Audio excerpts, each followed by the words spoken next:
Bismillahirrahmanirrahim. Assalamualaikum warahmatullahi wabarakatuh. Innal hamdalillah nahmaduhu wa nasta'inuhu wa nastaghfiruhu wa natubu ilayhi wa na'udzu billahi min shururi anfusina wa min sayyiati a'malina. Man yahdihillahu fala mudilla lahu wa man yudlil fala hadiya lahu. Wa ashhadu an la ilaha illallah wahdahu la syarika lahu. Wa ashhadu anna Muhammadan 'abduhu wa rasuluhu salawatu rabbina wa salamuhu alaihi wa ala alihi wa sahbihi wa sallama tasliman katsira. Amma ba'd. Ikhwatal iman, dimanapun antum berada, semoga antum semua dan kita semuanya diberikan taufik oleh Allah Subhanahu wa taala serta diberikan kemudahan untuk senantiasa mempelajari daripada ilmu-ilmu yang berkaitan dengan agama kita. Dan suatu kesyukuran bagi kita di mana Allah Subhanahu wa taala masih sayang kepada kita, yang dengannya dengan rahmat dan kasih sayang Allah Subhanahu wa taala sehingga kita masih dalam bingkai ketaatan kepada Allah Subhanahu wa taala. Kemudian nikmat-nikmat yang Allah berikan pun kita senantiasa pakai untuk mendekatkan diri kepada Allah Subhanahu wa taala. Yang semuanya itu karena kita faham bahwa nikmat itu yang Allah berikan adalah untuk dipakai beribadah dekat kepada Allah, melakukan ketaatan dan sebagainya. Kemudian setelahnya salawat dan taslim teriring buat Nabi besar kita Muhammad sallallahu alaihi wasallam.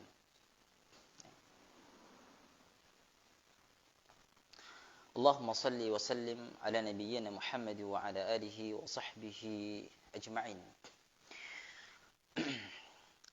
Sahabat-sahabat sekalian yang dimuliakan oleh Allah Subhanahu wa taala, kali ini kita akan melanjutkan pembahasan muqaddimah dari kitab Asy-Syafi'i yang ditulis oleh Al-Ustaz Abu Ya'la Qurnaidi Al-Sihafizahullah taala, yang merupakan ini adalah buku panduan untuk mempelajari daripada ilmu-ilmu tajwid. Namun saat ini pembahasan kita masih di pembahasan al-muqaddimah, yang mana di dalamnya ada banyak faedah yang seharusnya sebelum kita memasuki pembelajaran tajwid, kita memahami dan memetik banyak faedah di dalamnya, khususnya di dalam muqaddimah ini. Dan alhamdulillah saat ini telah sampai kepada pembahasan keutamaan mempelajari dan mengajarkan Al-Quran.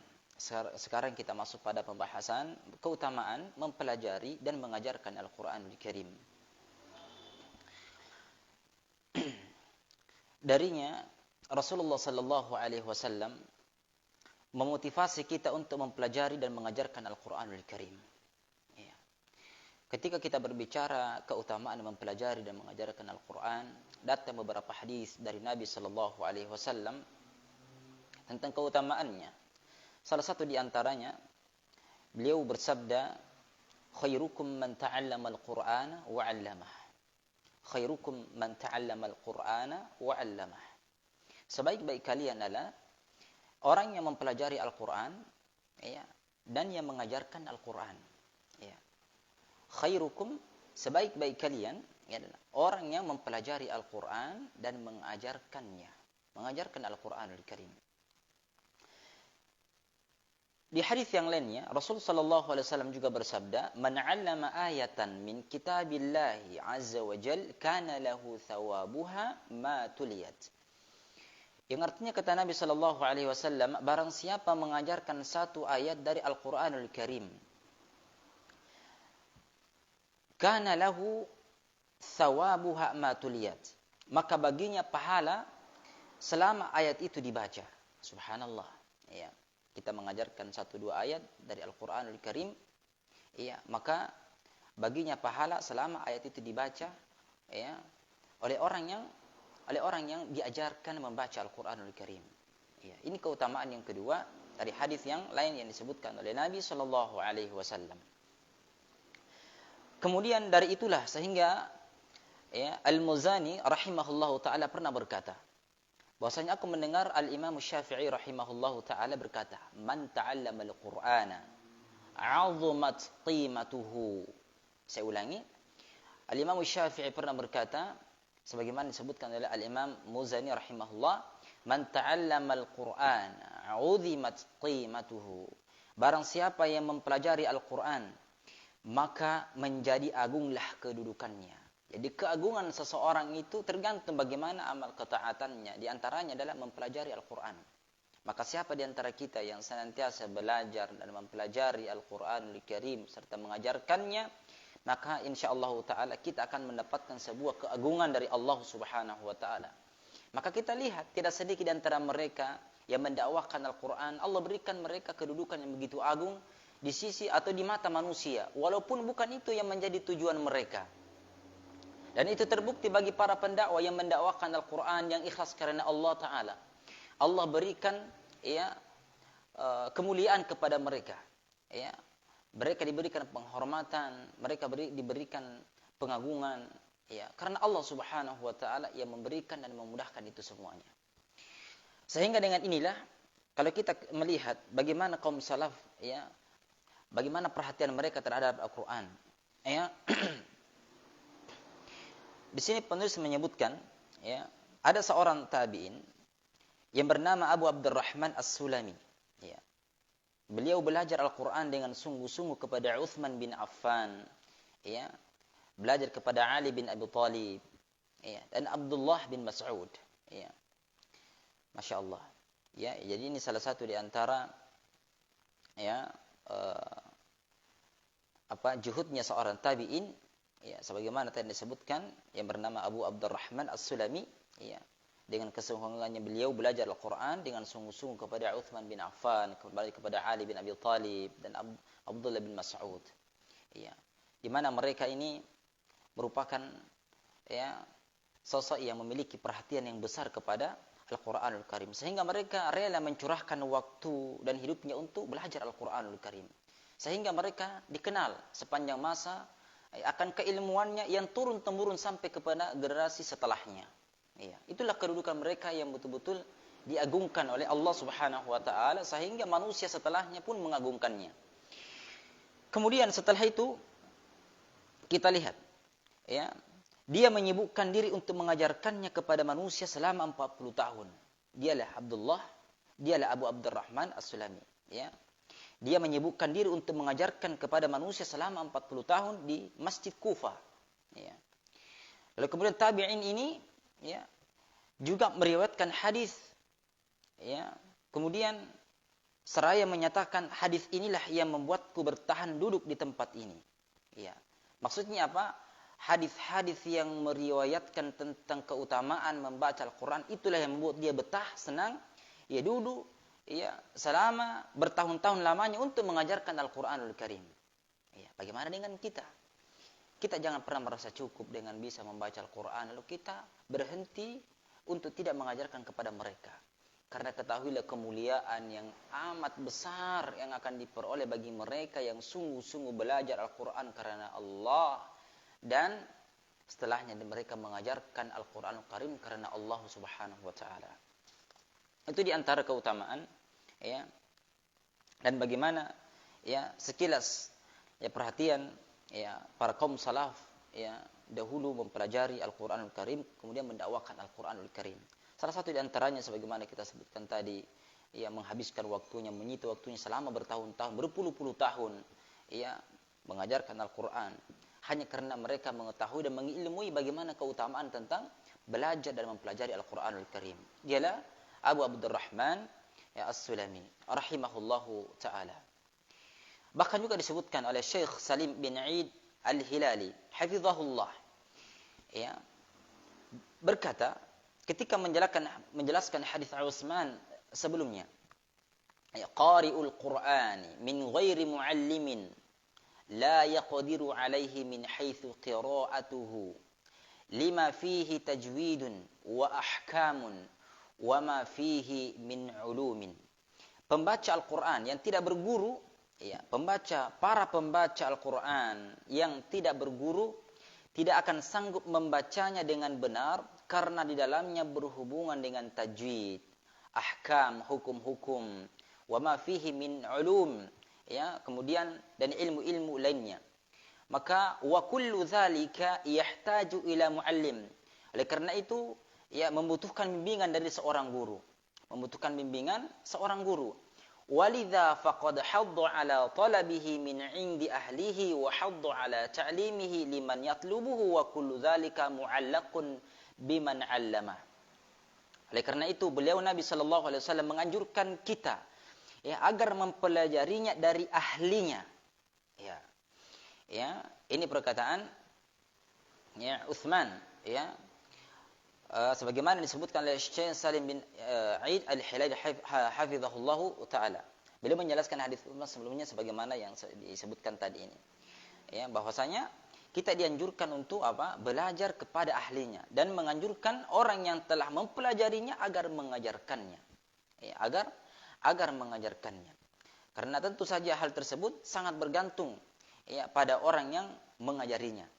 Jadi kapan orang yang mengajari kita adalah orang yang ahli, ya, di bidang pembelajaran Al-Quran, maka ilmu yang kita dapatkan berkualitas. Dan hal itu juga akan kita ajarkan kepada murid-murid kita, ya, sehingga betul-betul mendapatkan ilmu, ya, yang sesuai yang diinginkan, yang barangkali cara pengucapannya bersanad sampai kepada sahabat dan kepada Nabi Shallallahu Alaihi Wasallam. Oleh karena itu, pesan dari apa yang disampaikan atau penjelasan apa yang disampaikan oleh Syekh Salim bin Aid Al-Hilali hafizahullah taala, bahwasanya hendaknya kita belajar Al-Qur'an kepada ahlinya. Siapa mereka? Ya, adalah orang-orang yang belajar kepada ulama, ya. Atau dalam hal ini barangkali mereka bersyarat kepada ahlinya terkait masalah qiraatul Qur'an dan seterusnya. Oleh karena itu, dengan cara inilah, ya, dengan cara inilah kita akan mendapatkan bacaan yang benar, ya, sesuai dengan hukum tajwid dan hukum-hukum yang lainnya yang berkaitan dengan bagaimana kita membaca Al-Qur'anul Karim yang baik dan benar. Itu sekelumit terkait masalah, ya, keutamaan daripada membaca Al-Qur'an, mempelajari Al-Qur'an dan mengajarkan Al-Qur'anul Karim. Berikutnya kita masuk pada adabu qiraatil Qur'an. Ada pembaca Al-Qur'an. Beliau mengatakan di sini bahwasanya Al-Qur'an itu adalah kalamullah yang berbeda dengan kitab-kitab lain buatan manusia. Ya, tentu, ya, dan itu semua kita sudah sepakat dan memahami bahwasanya Al-Qur'an ini adalah sesuatu yang tidak ada samanya, tidak ada duanya. Ya, tidak ada duanya. Oleh karena itu, membacanya pun harus mengikuti adab-adab yang diajarkan oleh Rasulullah sallallahu alaihi wasallam. Membaca Al-Qur'an juga memiliki aturan, memiliki adab. Ya, sehingga apa yang kita baca itu, ya, memberikan keberkahan, memberikan faedah yang luar biasa. Ya, salah satu di antara adab, ya, adalah sebagaimana yang diajarkan oleh Rasulullah sallallahu alaihi wasallam, mengikhlaskan niat untuk Allah. Ya. Jadi membaca Al-Qur'an dibutuhkan keikhlasan. Ya. Dibutuhkan keikhlasan dalam membaca Al-Qur'anul Karim. Apalagi mengajarkan Al-Quran. Ya. Perkara yang pertama ini merupakan perkara, ya, yang sangat penting. Bahkan dia menjadi penentu atau jaminan diterima atau tidaknya amalan seseorang. Ya. Makanya kata para ulama, ya, ada dua syarat diterima amal ibadah seseorang. Yang pertama adalah tauhid. Ya, yakni ikhlas. Murni karena Allah Ta'ala. Niat. Ya. Niatnya tertuju semata-mata karena Allah Subhanahu Wa Ta'ala. Kemudian yang kedua adalah ittiba'ur rasul. Ya, mengikut kepada Rasul. Nah, kita membaca Al-Quran membutuhkan adab sebagaimana Rasul Sallallahu Alaihi Wasallam membaca Al-Quranul Karim. Dan adab yang mulia itu hanya datang dari Nabi Sallallahu Alaihi Wasallam. Ya, oleh karena itu para ulama khususnya dalam hal ini, ya, ditetapkan bahwa ada beberapa adab membaca Al-Quran yang diajarkan oleh Nabi Sallallahu Alaihi Wasallam. Di antaranya satu, mengikhlaskan niat untuk Allah Subhanahu Wa Taala. Dalilnya adalah firman Allah Subhanahu wa taala di dalam Al-Qur'anul Karim, ya, Quran surah Az-Zumar ayat 2 sampai 3. Allah mengatakan, a'udzubillahi minasyaitonir rajim, inna anzalna ilaikal kitaba bil haqq fa'budillaha mukhlishan lahuddin ala lillahid dinul khalis. Itu kata Allah Subhanahu wa taala, ya, yang artinya sesungguhnya kami menurunkan kitab Al-Qur'anul Karim kepada Muhammad dengan membawa, ya, bil haqq, membawa kebenaran. Fa'budillaha mukhlishan lahuddin, maka sembahlah Allah dengan ikhlas, ya, sembahlah Allah, ya, dengan tulus, ikhlas dalam beragama kepadanya. Ya, ala lillahi dinul khalis, ya. Dan ingatlah, hanya milik Allah agama yang murni dari kesyirikan. Ya. Karena orang yang beribadah kepada orang yang beribadah kepada Allah tanpa niat yang tulus, berarti tujuan daripada ibadah tersebut adalah selain daripada Allah, dan itu bisa saja terjadi. Dan itu bisa jatuh pada ranah kesyirikan, syirik besar ataupun syirik kecil. Ya, hanya ada dua jalannya. Kalau tidak kepada syirik besar, maka jatuh pada syirik kecil. Mungkin di antara syirik kecil itu sebagaimana kata Nabi sallallahu alaihi wasallam adalah riya dan seterusnya. Wal a'yadu billahi min dzalik. Jangan sampai kita membaca Al-Qur'an jauh dari niat yang ikhlas karena Allah Subhanahu wa taala. Dan juga Rasulullah sallallahu alaihi wasallam pernah bersabda, ya. Rasulullah sallallahu alaihi wasallam pernah bersabda dalam hadis Qudsi, Allah Subhanahu wa taala berfirman, "Ana aghna syuraka'i 'anil syirki." Ya. Man 'amila 'amalan asyraka fihi ma'i ghairi taraktuhu wa syirkahu. Aku adalah zat yang paling tidak membutuhkan sekutu. Ya. Barang siapa yang mengerjakan amalan dan ia menyekutukan aku dalam amalan itu dengan selain aku, ya, maka aku pun meninggalkannya dan sekutunya. Ya, naudzubillahi min dzalik. Jadi barang siapa yang, ya, beribadah, ya, dengan suatu amalan, kemudian dia menyekutukan Allah dalam amalan tersebut kepada selain Allah, maka taraktuhu wa syirkuhu, Allah tinggalkan dia. Jadi Allah tidak butuh dia, Allah tidak butuh amalannya. Ya, Allah tidak butuh amalannya tersebut. Dengan inilah sehingga Al-Imam An-Nawawi rahimahullahu taala berkata, hendaknya jangan berniat dengannya untuk mendapatkan dunia. Ya. Baik yang berupa harta benda, kepemimpinan, ya, kewibawaan, keunggulan di antara kawan-kawan, pujian manusia atau yang semisal dengan itu. Ya. Jangan kita belajar Al-Quran, memperdengarkan qiraatul Quran, mengajar Al-Quran hanya karena mengharapkan sesuatu yang sifatnya, ya, lebih busuk daripada bangkai kambing. Apa itu? Dunia. Allahul musta'an. Wal'iyadzu billahi min dzalik. Ya.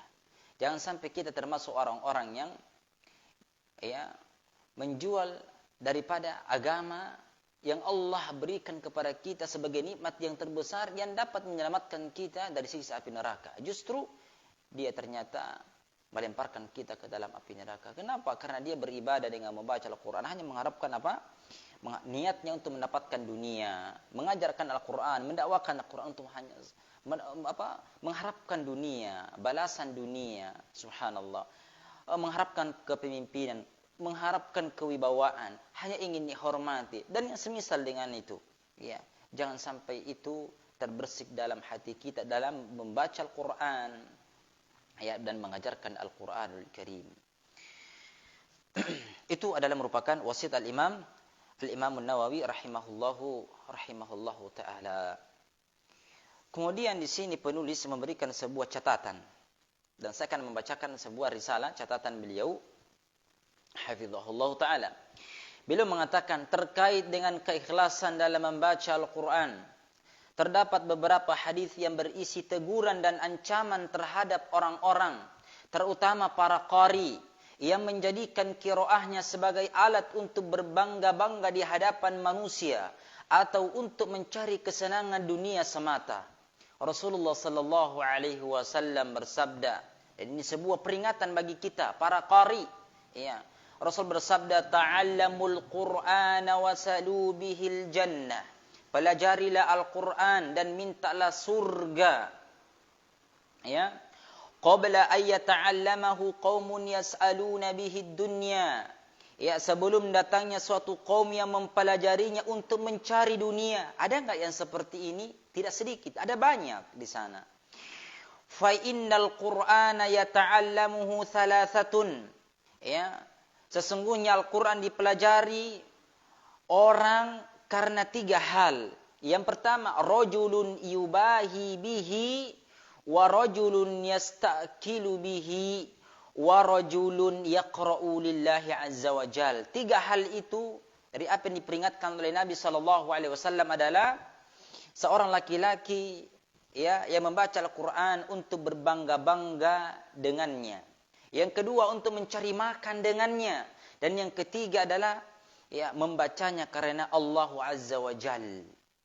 Subhanallah. Jelas bagi kita sebuah ya peringatan dari Nabi sallallahu alaihi wasallam. Kata Nabi, pelajarilah Al-Qur'an ya. Dan mintalah surga karenanya. Mintalah surga karena wasilah mempelajari Al-Qur'an. Qabla ay yata'allamahu qaumun, sebelum datang suatu kaum yas'aluna bihi dunya. Ya. Sebelum datang suatu kaum yang mereka mempelajari Al-Qur'an hanya karena dunia. Ya. Fa innal Qur'ana yata'allamahu thalathatun. Maka ya, sesungguhnya Al-Qur'an itu dipelajari orang karena 3 hal. Saya ulangi. Ya, saya ulangi ashabi jami'an ahibati fillah, bahwa ada 3 tipe orang dalam mempelajari Al-Qur'an ya. Ya, sebagaimana disebutkan oleh Nabi sallallahu alaihi wasallam. Yang pertama, mereka belajar Al-Qur'an karena mau berbangga-bangga dengan apa yang dia pelajari tersebut. Ya. Yang kedua, dia mempelajari Al-Qur'an karena apa? Mau mencari makan dengan itu. Mereka mau berprofesi menjadi seorang qari, kemudian dengannya ya dia jadikan wasilah untuk mendapatkan dunia, untuk cari makan dan seterusnya. Wal'iyadu billah. Ya. Yang ketiga adalah mereka belajar Al-Qur'anul Karim, membacanya Al-Qur'an, mempelajari Al-Qur'an karena Allah Azza wa Jalla. Dan semoga kita termasuk ya orang-orang yang di poin yang ketiga, apa itu? Rajulun yaqra'u lillahi Azza wa Jalla. Mereka belajar Al-Qur'an, membaca Al-Qur'an semata-mata karena Allah Azza wa Jalla. Kemudian peringatan berikutnya dari Nabi sallallahu alaihi wasallam, yadhharul islamu hatta takhtalifat tujjaru fil bahr. Islam akan jaya, menang sehingga para pedagang silih berganti berlayar di lautan. Wa hatta takhudul khailu fi sabilillah. Dan pasukan berkuda dapat mengarunginya di jalan Allah. Ya, subhanallah. Thumma yadhharu qaumun yaqra'una al-Qur'an. Kemudian muncullah suatu kaum yang membaca Al-Qur'an. Yaqulun, mereka berkata, man aqra'u minna. Ya. Man aqra'u, siapakah yang bacaannya lebih hebat daripada kita? Man aqra'u minna, siapa yang paling bagus bacaannya daripada kita? Ya. Man a'lamu minna, siapa yang paling mengetahui tentang bacaan Al-Qur'anul Karim? Ya, siapa yang paling berilmu daripada kita daripada ya bacaan Al-Qur'anul Karim. Kemudian wa man afqahu minna, siapakah yang paling faham daripada kita? Thumma qala li ashabi. Ya. Kemudian beliau pun berkata kepada para sahabatnya, ya, hal fi ulaika min khair, ya. Apakah ada kebaikan pada diri kaum itu? Maka qalu, mereka menjawab, wallahu wa rasuluhu a'lam, hanya Allah dan Rasulnya lebih mengetahui. Qala ulaika minkum min hadhil ummati wa ulaika hum waqudun nar. Maka beliau berkata dan bersabda, mereka berasal dari kalian, dari umat ini, mereka adalah bahan bakar api neraka. Aktsaru munafiqi ummati qurra'uha. Kebanyakan orang-orang munafik dari kalangan umatku adalah para qari'nya, para pembaca Al-Qur'anul Karim. Ini peringatan besar dari Nabi sallallahu alaihi wasallam, ya. Tatkala ada lagi orang mengatakan siapakah yang paling paham daripada kami Al-Qur'an, sehingga mereka berbangga dengan berbangga dengan apa yang mereka ketahui dari bacaan tersebut. Tadi sudah dijelaskan dari hadis yang pertama. Mereka akan saling berbangga-bangga dari suaranya dalam qari, dalam membaca Al-Quran. Tidak lagi mengharapkan ridho Allah, tapi mereka mengharapkan pujian dari manusia yang mendengarkan akan apa yang dia baca dan seterusnya. Wal'iyadzubillah. Semua kita ya dilindungi dan dijaga oleh Allah dari sifat-sifat kemunafikan. Sebagaimana kata Nabi tadi ini, aktsaru munafiqi ummati qurra'uha. Kebanyakan dari umatku itu, kebanyakan orang-orang munafik itu dari umatku dari kalangan para pembaca Al-Quran, dari para qurra. Ya, subhanallah. Ya. Oleh karena itu ada banyak hadis yang tidak bisa kita sebutkan satu persatu di kesempatan ini terkait masalah ancaman bagi para pembaca Al-Quran. Di antara faedah yang teringat ya, bahwasanya ya, ada sebuah pengakuan ya, akan seorang qari kepada Rabb ketika ditanya ya, maka dikatakan kadzabta, engkau berdusta karena kau belajar Al-Quran agar dikatakan orang yang alim, orang yang faqih dan seterusnya ya. Maka siapa yang belajar Al-Quran hanya karena ingin mendapatkan dunia, maka sungguh ialah yang pertama kali diseret batang hidungnya ke dalam api neraka. Wal'iyadzubillahi min dzalik. Lalu kata penulis hafizahullah taala, inilah beberapa hadis seputar peringatan keras terhadap manusia yang menjadikan Al-Quran sebagai wasilah atau sarana untuk mendapatkan kesenangan duniawi, atau terhadap orang yang menjadikan Al-Quranul Karim sebagai alat untuk berbangga-bangga dengan pengetahuannya tentang ilmu qiraah atau tajwid dan tahsinnya, serta menganggap orang lain lebih bodoh daripada dia. Di antara mereka ada yang berkata, akulah yang lebih pintar, akulah yang lebih paham, akulah yang lebih bagus makhrajnya daripada yang lainnya. Si fulan makhrajnya kurang atau jelek, dan perkataan-perkataan sejenisnya yang menunjukkan pembanggaan diri dan mencerminkan kesombongan serta perendahan diri orang lain. Ya, wallahu wal'iyadu billahi min dzalik. Para ikhwah sekalian, ahibati rahimakumullah, belajarlah Al-Quran dan ajarkan Al-Quran.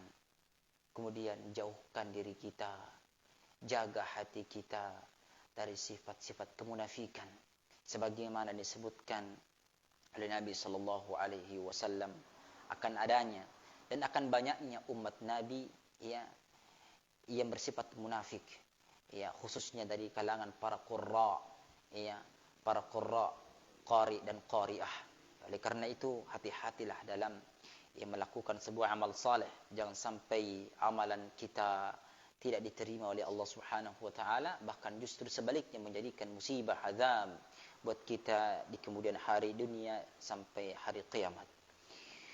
Adab yang kedua, dan ada beberapa adab yang akan kita sampaikan, namun insyaallah taala kita akan sampaikan sebahagiannya saja pada kesempatan ini karena memiliki banyak adab dalam bab pembahasan ini. Kemudian yang kedua adalah suci dari hadas besar dan hadas kecil. Adab yang kedua dari membaca Al-Quran adalah suci dari hadas besar dan hadas kecil. Dari Al-Muhajir bin Qunfudh, beliau berkata bahwasanya dia mendatangi Nabi SAW dalam keadaan sedang buang air kecil. Kemudian dia mengucapkan salam kepada beliau, tetapi beliau tidak menjawabnya sampai selesai berwudu. Lantas beliau menjelaskan uzurnya seraya berkata, inni karihtu an adzkurallah azza wa jal illa tuhar. Saya itu paling enggak suka ya berzikir kepada Allah ya, kecuali dalam keadaan suci. Au qala ala tahara, atau dalam keadaan apa? Ya, dalam keadaan suci, sama. Nabi SAW mengatakan, saya itu paling enggak suka walau menjawab salam, karena menjawab salam itu bagian daripada zikir. Ya. Walau jawab salam. Ya. Oleh karena itu, ketika Nabi dalam keadaan sedang buang air besar datang sahabat bersalam, beliau enggak jawab. Kenapa? Beliau dalam keadaan sedang berhadas. Ya, kapan beliau jawab salamnya? Nanti ketika selesai berwudu baru kemudian menjawab salamnya. Subhanallah. Ini di antara adab. Ya, ini di antara adab. Jangan kita terlalu bergampangan dalam membaca Al-Quran sedangkan kita dalam keadaan tidak ada wudunya.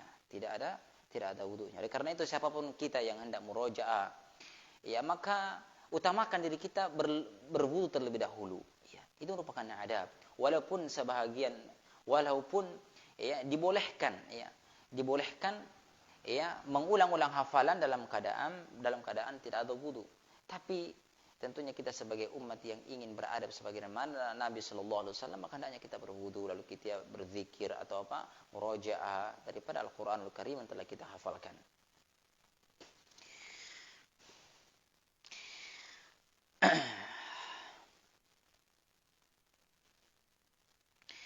Al-Imam An-Nawawi rahimahullahu taala berkata, jika seseorang membaca dalam keadaan berhadas, maka hal itu dibolehkan menurut ijma', kesepakatan kaum muslimin. Hadis-hadis tentangnya banyak dan masyhur. Imam Haramain pernah berkata, tidaklah dikatakan bahwa orang tersebut melakukan hal yang makruh, tetapi dia meninggalkan sesuatu yang lebih utama. Ya, tentunya kita ini harus berusaha menjadi orang-orang yang melakukan keutamaan, melakukan keutamaan. Kemudian yang ketiga, jadi kata kuncinya tadi dari poin yang kedua dari adab membaca Al-Quran adalah senantiasa mensucikan diri dari hadas besar ataupun hadas kecil. Yang ketiga, memilih waktu dan tempat yang cocok. Kata beliau, membaca Al-Quran dibolehkan kapanpun. Ya, kapanpun kita mau. Akan tetapi ada waktu-waktu yang perlu diperhatikan oleh kita karena lebih diharapkan untuk mendapatkan rahmat Allah. Nah, di sini beliau menyebutkan waktu yang paling utama adalah ketika salat. Setelah membaca suratul Fatihah. Kemudian pada sepertiga malam terakhir. Kemudian membaca pada malam hari. Kemudian sewaktu fajar. Kemudian ketika subuh. Kemudian di waktu-waktu siang. Nah, ini merupakan waktu-waktu yang lebih afdal untuk membaca daripada Al-Qur'anul Karim yang beliau sebutkan di sini. Begitu juga disukai membaca Al-Quran di tempat yang bersih. Ya, sebagaimana kita ketahui. Kemudian jauh dari hal-hal yang bisa mengganggu tilawah. Sebaik-baik tempat membaca Al-Quran adalah di masjid. Ya. Sebagaimana dikatakan oleh Imam An-Nawawi rahimahullahu ta'ala. Karena kenapa? Ya. Karena selain bersih, masjid juga adalah merupakan tempat yang paling mulia di atas muka bumi ini. Ya. Imam Al-Qurtubi rahimahullahu ta'ala pernah berkata, jangan membaca Al-Quran di pasar-pasar, di tempat-tempat permainan, di tempat-tempat hiburan, dan di perkumpulan orang-orang pandir. Tidakkah Anda perhatikan bahwa Allah menyebutkan sifat hamba-hambanya itu Ar-Rahman, serta memuji mereka seperti dalam firman-Nya, dan apabila mereka bertemu dengan orang-orang yang mengerjakan perbuatan-perbuatan yang tidak berfaedah, maka mereka berlalu dengan menjaga kehormatan dirinya. Ini adalah merupakan dalil sehingga mereka, Al-Imam Al-Qurtubi khususnya memberikan faedah tadi. Sehingga kita ditekankan jangan baca Al-Quran di tempat-tempat yang tidak layak, di pasar-pasar, di tempat bermain dan hiburan. Itu bukan tempatnya. Itu bukan tempatnya. Kemudian kata beliau ini sekedar Kemudian kata beliau, ini sekedar berlalu. Lantas bagaimana yang sia-sia dan kumpulan orang-orang pandir? Artinya orang-orang yang enggak bagus akhlaknya, orang yang suka melakukan hal yang sia-sia dan seterusnya. Ya. Jadi subhanallah, hendaknya kita memperhatikan hal-hal yang adil. Dalam hal ini kita menempatkan waktu diperbuat oleh Nabi Shallallahu Alaihi Wasallam dalam membaca Al-Quranul Karim di atas kendaraan beliau. Di atas kendaraan beliau di hari pembebasan kota Makkah. Barangkali 3 poin aja dulu yang kita sampaikan dari adab membaca Al-Quranul Karim setelah kita menyampaikan tentang keutamaan membaca, belajar dan mengajarkan Al-Quranul Karim. Dan insyaallah ada beberapa poin lagi yang akan kita sebutkan pada waktu dan kesempatan lainnya. Semoga Allah Subhanahu wa taala memberkati waktu kita. Dan semoga Allah memberikan taufiknya kepada kita semuanya sehingga kita sedikit demi sedikit mengenal daripada keutamaan dan adab-adab membaca kitabullah azza wa jal, sehingga dengannya pula Allah berikan kita keagungan, kedudukan, kemuliaan di sisinya sampai kepada hari kiamat. Kemudian Allah memberikan kita syafaat melalui wasilah Al-Quranul Karim di hari kiamat kelak. Amin ya rabbal alamin. Semoga bermanfaat. Mohon maaf atas segala kekurangannya dalam menyampaikan risalah ini. Kita tutup dengan membaca doa kafaratul majlis. Subhanakallahumma wa hamdika asyhadu an la ilaha illa anta astaghfiruka wa atubu ilaik. Wa sallallahu wasallam ala nabiyyina Muhammad wa ala ali Muhammad walhamdulillahi rabbil alamin. Wassalamualaikum warahmatullahi wabarakatuh.